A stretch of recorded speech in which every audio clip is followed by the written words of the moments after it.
Bonjour à tous et bienvenue sur Partout à Clix, votre chaîne YouTube entièrement dédiée à HeroClix et en français. Nous continuons l'exploration de l'extension Avengers 60 avec des reviews express, qui là pour le coup ne sera pas forcément express vu que nous allons nous concentrer sur une seule figurine, c'est-à-dire la Chase que j'ai pu avoir au sein de ma brique, King Killmonger. Donc je vous mets le petit listing des Chase que vous pouvez avoir au sein de votre brique. Il y a Black Skull, Dark Phoenix, King Killmonger, Doom Supreme, Kid Thanos, Hound, Ghost Goblin, Iron Inquisitor, Thor, et en Ultra Chase, il y a Mephisto. Nous allons bien parler de celle que j'ai, le King Killmonger, qui a donc, en capacité d'équipe, comme vous pouvez le voir, il a Master of Evil. Master of Evil, quand un personnage allié adjacent à quand un personnage adjacent allié fait une attaque au corps à corps, modifiez la défense de la cible de -1 si la cible est adjacent au personnage, donc il peut utiliser la Team Ability, donc à Killmonger. C'est une figurine que j'aime beaucoup. Elle est jouable, comme vous pouvez le voir, en 100 ou en 50 points, donc vous pouvez commencer soit sur le clic 1, soit sur le clic 4, En mots-clés, nous avons Asgardian, Masters of Evil, Wakanda, Armor, Ruler, Soldier, Spy, Warrior. Donc il a beaucoup de mots-clés. Si vous devez jouer en thématique, vous êtes assez large. Vous pouvez le jouer donc avec des Asgardiens, Wakanda évidemment, Master of Evil. Wakanda vous donne accès donc à des choses comme Gardien de la Galaxie par l'intermédiaire du T'Challa Star-Lord, Soldier grâce à Captain Carter Prime, il peut rentrer au Shield.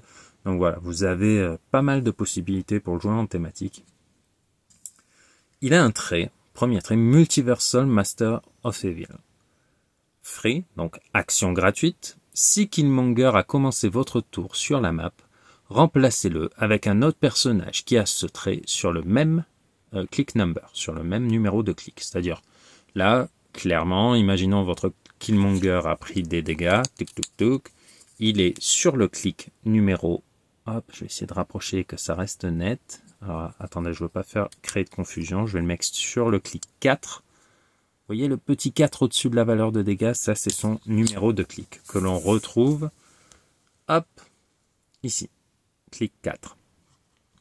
Eh bien, vous pouvez lui donner une action gratuite et le remplacer par un autre personnage qui a ce trait. Et bien évidemment,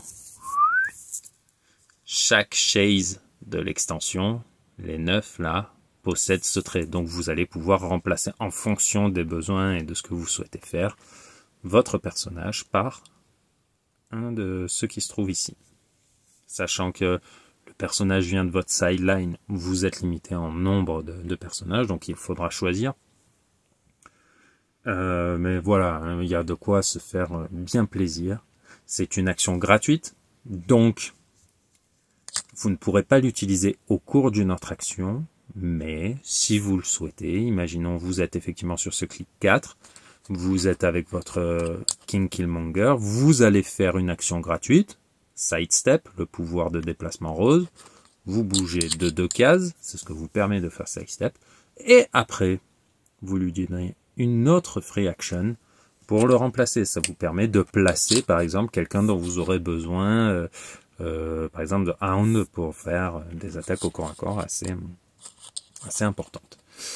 Là, ce qu'on peut voir avec le personnage, c'est que pour 100 points, 9 clics de vie, c'est quand même super. Il a Psy Blast et Exploit Weakness. Ça veut dire que qu'il soit à distance avec son 5 de portée ou au corps à corps, il infligera des dégâts pénétrants. Il ignorera les réducteurs lorsque vous allez infliger les dégâts. Ce qui le rend très intéressant, c'est son deuxième trait. En plus des pouvoirs de défense que l'on voit ici, Impervious et Invulnérabilité, le personnage dispose de Willpower. Donc, pendant votre phase de début de tour, lancez un D6 et sur 5 ou 6, vous lui retirez un marqueur d'action. Pour tous les personnages ayant ce trait, quand Killmonger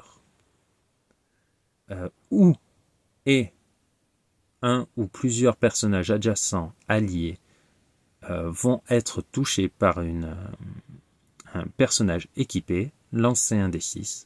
Sur 4 à 6, l'attaquant rate toutes les cibles Protected Pulse Wave. Donc Protected Pulse Wave, ça veut dire que ce trait-là ne peut pas être ignoré par Pulse Wave. D'accord? C'est-à-dire que si un personnage équipé utilise Pulse Wave, eh bien il est immunisé. Ce trait y est immunisé. D'accord? Là, ce que ça veut dire en gros, c'est dans le méta actuel, c'est-à-dire dans le format compétitif actuel à HeroClix, vous allez voir beaucoup de personnages équipés.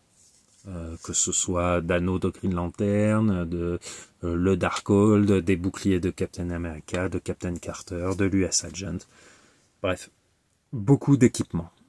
Eh bien, le Killmonger, il vous permet d'avoir une chance sur 2 d'être raté par l'attaque.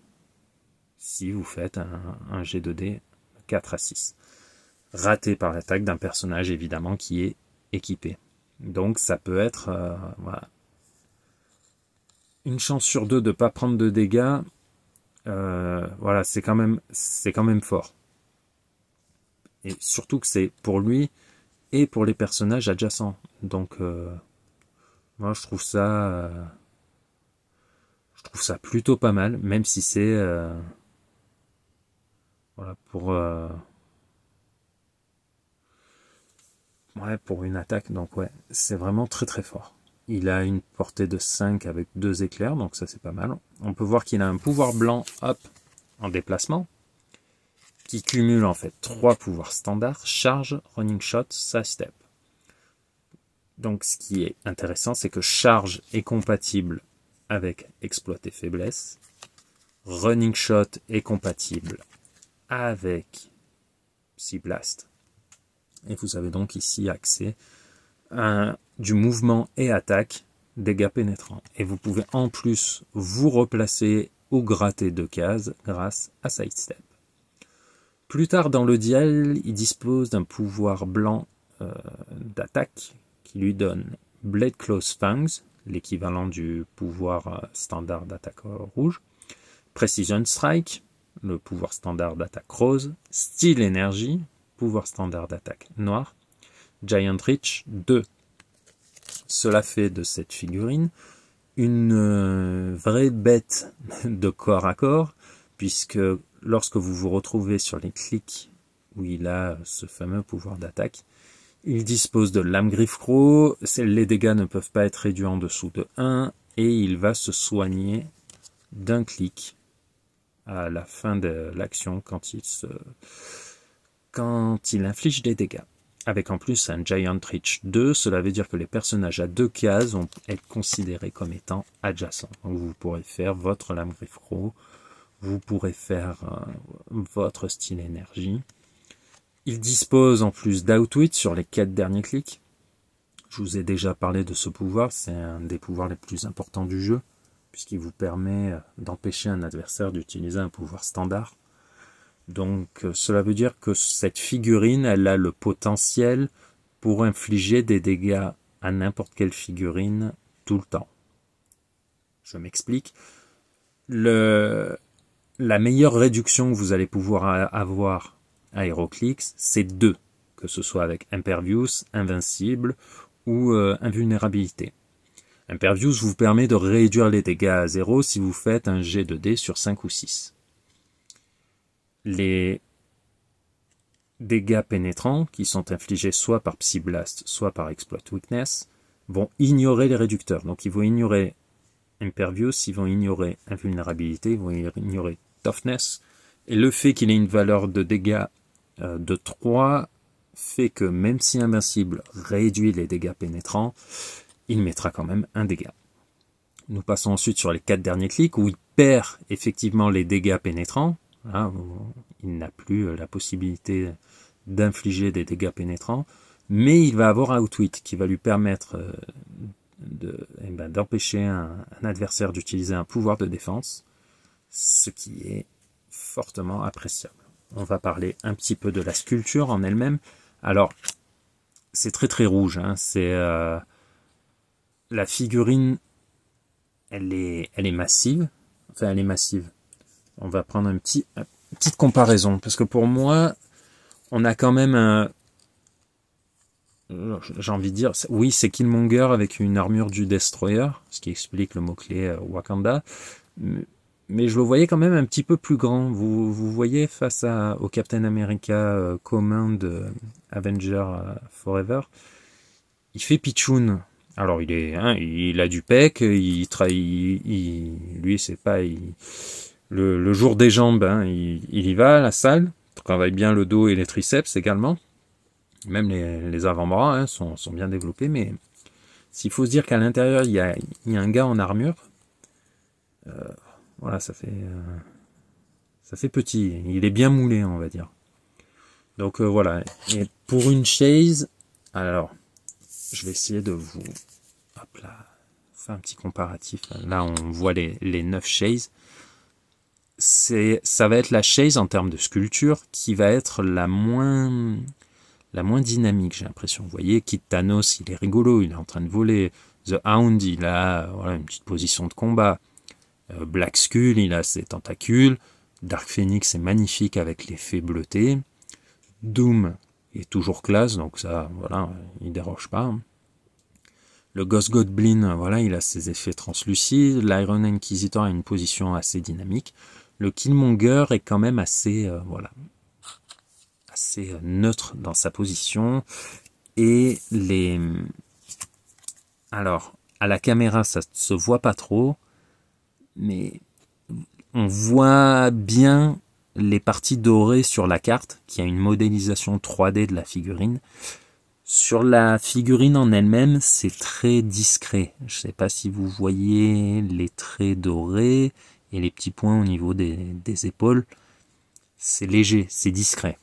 On a plus l'impression d'avoir limite un des Metal Men de DC. Mais ça reste. Alors ça, c'est de l'appréciation tout à fait personnelle. Hein. C'est pas objectif ou quoi que ce soit. Après, en termes de figurine et d'efficacité, quand vous avez une figurine qui va vous permettre une chance sur 2 de ne pas prendre de dégâts de personnages équipés, si vous êtes un peu curieux, je vous invite à consulter le site HC Units, HCUNITS, qui m'a été conseillé par un collègue que je salue. Salut Maxime. Vous allez pouvoir voir des compositions, et les figurines qui ne sont pas équipées sont très très très rares. Donc si vous avez une chance sur 2 de ne pas prendre les dégâts d'une attaque de plus de 85% des figurines jouées actuellement en méta, voilà, pour moi c'est une très bonne chase. De celles qui était possible d'avoir, c'est celle que je voulais le plus, parce qu'il dispose du mot-clé Wakanda, et que, comme je l'ai déjà dit avec le T'Challa Star-Lord de Disney+, il peut intégrer les Gardiens de la Galaxie, et que c'est une équipe que j'aime bien. Donc voilà. C'est tout pour aujourd'hui. On a pris le temps, voilà, d'explorer, de découvrir cette figurine. On se retrouve demain, je pense, pour voir eh bien, ce qu'offrent les Legacy du Play Atom Kit, je pense, ou autre chose, on ne sait pas encore. Voilà, j'ai un programme de tournage et de diffusion qui est assez chargé, mais un programme que je ne respecte pas forcément. Hein. C'est le désordre, c'est le chaos, et je fais un peu, voilà, à l'inspi, et voilà. Si vous avez des questions par rapport à cette figurine, si vous voulez avoir des petites idées de compos ou de combos, laissez vos messages dans les commentaires. J'ai bien vu que l'on m'avait demandé une idée de composition autour du Spider-Man Super Hard Avenger 60. C'est prêt. Le tournage doit voilà, être fait dans les heures à venir. Donc ne vous en faites pas, je lis bien tous vos commentaires et j'en tiens compte. Passez une bonne soirée et je vous dis à bientôt.